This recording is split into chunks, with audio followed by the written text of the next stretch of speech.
Good afternoon. I thought I'd break out my Rock Island M200 38 Special revolver and show it to you today. This is seemingly one of the few budget revolvers that's still semi-available on the market.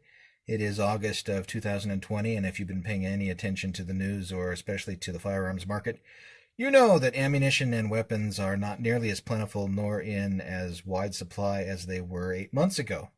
Just for things going on, ha ha ha. So, the M200 is a very basic revolver. I think I've seen this for $350, maybe $400, which is about a third of what you would pay for something comparable from maybe Ruger or Smith & Wesson. I've got a Ruger GP100, and that thing is easily $1,000 or more.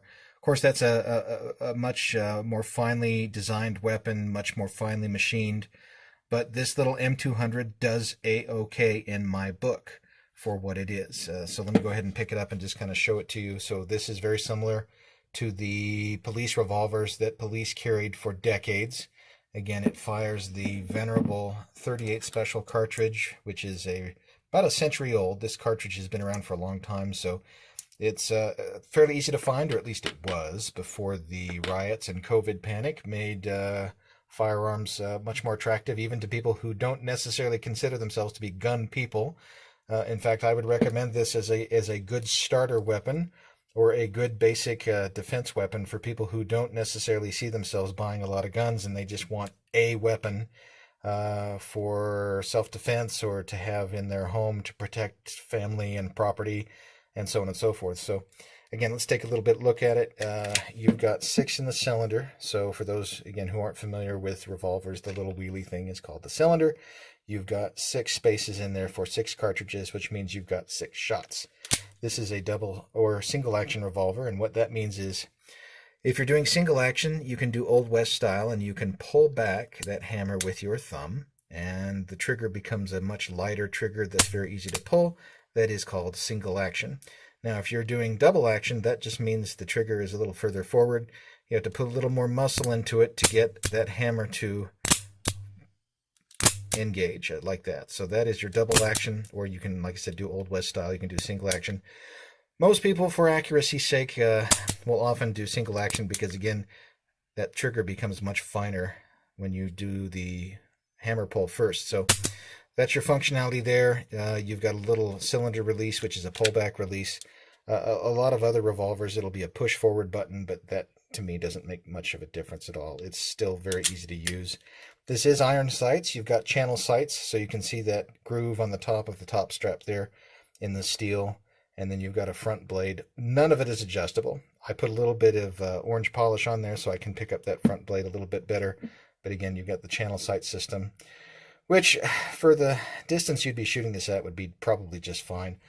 I myself would not be comfortable shooting this at something even at 50 yards. That would be probably the outside of it. More probably you're going to be shooting this at 25 yards or closer. And again, it's a very basic weapon. You've got the what's called parkerization. That's the black finish on the gun. That makes it so that you don't have to be afraid of taking it in your truck or putting it in a tackle box. I've actually taken this out to the reservoir a number of times when I've gone fishing, just because I've seen and heard coyotes out there and I'm all by myself, and you never know, there might be some strange person that comes along and gets squirrely, and you might have occasion to need something to defend yourself with, and this is a great weapon for that, in my opinion. So yeah, this has gone out to the reservoir with me. It's set on my nightstand. Again, for the price and for the type of weapon it is, I think it's a really good bargain and a good starter weapon for people that aren't terribly familiar with firearms. 38 Special, again, has been around for a long time. It's a tried and true cartridge used by the police departments. And in this platform, it doesn't hardly kick at all. Again, the recoil on this is very, very light.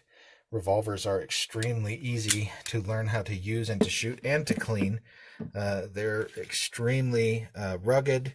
I've really liked owning revolvers, and this one in particular, again, I think is a good starter revolver for people who aren't terribly familiar. So I'm going to put some footage on here of me shooting it, just so you can get a look at it shooting, and then we'll come back in just a sec.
So again, that's the Rock Island M200 revolver.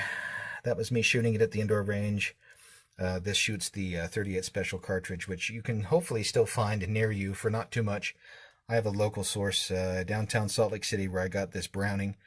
I bought a case of it for about 160 bucks, so that's maybe $16 per box of 50, which is pretty good right now if you can get it for that amount. It's not nearly as plentiful as it was 8 months ago. Again, this is August of 2020. Crazy August 2020. We've had a crazy summer, and there's been all kinds of nutty stuff going on. So a lot of people have been buying up weapons and ammo all over the place. And this one, again, seems to be one of the few that's still available for bargain shoppers. If you don't have a lot of money to spend and you're like, man, I got to get me a weapon. Even if you've never owned one before, maybe you're just thinking it would be smart with everything going on to have something on your person or in your home. Again, this is not bad. The revolver technology is a tried and true technology that's been around forever. It's easy to learn how to clean. It's easy to learn how to use. It's fairly accurate at the distances you would need. Again, those channel sights are non-adjustable, but that's okay. That's not bad. Out to about 25, maybe 35 yards, you'd be doing just fine. And you'd be shooting it much closer than that even. If you want to get into the nitty-gritty on the 38 special cartridge, I would highly recommend checking out Paul Harrell's videos. He's out in Oregon. He's a veteran. He does great scientific videos on the different cartridges and the different weapons. So if you want to deep dive on that, go check out Paul's videos. Otherwise, like I said, this M200 for my needs for something as a basic self-defense weapon is very, very good. I've liked owning it. Again, it's something I can take in the truck with me, or I can throw it in a tackle box, or even drop it on the gravel or out in the sand somewhere, and I'm not going to care because it's not pretty, right? It's not meant to be a glamour weapon that you would take out and ooh and awe people with. This is a very, very functional carry gun. Not too dissimilar, like I said before, from the 38 special revolvers that were carried by police for decades. Gosh, easily 7 or 8 decades. And again, that cartridge is a tried and true cartridge. Now, I will say with a weapon like this that it is 38 special only. My Ruger GP100 357 Magnum can take both. For those that aren't familiar with the calibers, the 357 is a much higher pressure. It's the same diameter bullet as the 38 special, but it's a much higher pressure cartridge, meaning it's got a lot more oomph to it. But of course, that cartridge is also a little bit longer than the 38 special by design, so that you cannot put 357 Magnum into a weapon like this. However, you can easily shoot 38 special from a 357 Magnum. What I will say about this M200 is that I've had no problems shooting plus P. The manufacturer recommends that you not shoot a lot of plus P, but I've fired quite a few PMC Starfire hollow points, which are plus P, through this, and I haven't had any problems. So Rock Island says, you know, be sparing with it, but it will shoot plus P if you're going to use that as a defensive load. Otherwise, like I said, 38 special, pretty readily available, or at least it was, before the COVID panic and before the riots and all the madness that's been happening these days. I've liked it. I've had very few problems. Oh, I will say that this isn't the first one I've owned, though. Just as a caveat on that, I bought my first M200 back in early 2018, and it had a couple of little naggy problems with it. And what I mean by that is it had a bit of a timing issue, and it shot a little high into the left. Not much, but it was enough that I was having to deliberately change my sight picture in order to get good shot placement. So I ended up sending it back to Rock Island and saying, hey, these are just a few little naggy problems with it, and they replaced it for free. So this is the replacement unit that they sent me. It's functioned much, much better. What I mean by timing, so if you're not familiar with revolvers, timing is the interplay of the cylinder and the trigger and the hammer all together, because when you pull that trigger back, or excuse me, when you pull that hammer back, or when you pull the trigger back, that cylinder, those holes in the cylinder that I showed you before, have to line up exactly with the barrel. And I didn't have that problem, but what I did notice is about every 15, maybe 12 or 15 shots, my hammer I couldn't pull back if I wanted to do single action. Double action worked just fine. But if I wanted to pull that hammer back on the original weapon, it wouldn't go. I had to go to double action, and then it would function fine for about 12 or 15 shots, and suddenly I couldn't pull it back again. So with that original weapon, I had those two nagging problems. Again, This is considered an entry-level weapon. It is not a high-end weapon. So I wasn't shocked. I wasn't surprised. I wasn't angry, but I did send it back to Rock Island and say, hey, is there anything you can do about this? And they said, sure thing. We'll just send you a new one for free. And they did. So when I got back from deployment, I had this waiting for me, and it's worked fine. Again, I've taken this out to the reservoir. I've had it in the car with me. It's been on the nightstand as a weapon that I'm not afraid to drop in the dirt, or as a weapon that I'm just, I know I can grab. I know it's going to function. I'm not going to, have to fool with it. It's really, really reliable in my opinion, and it shoots quite well. You saw the footage earlier. I hope that was valuable for you. And again, this is the Rock Island M200 38 Special, and I'll talk to you guys later. Thanks.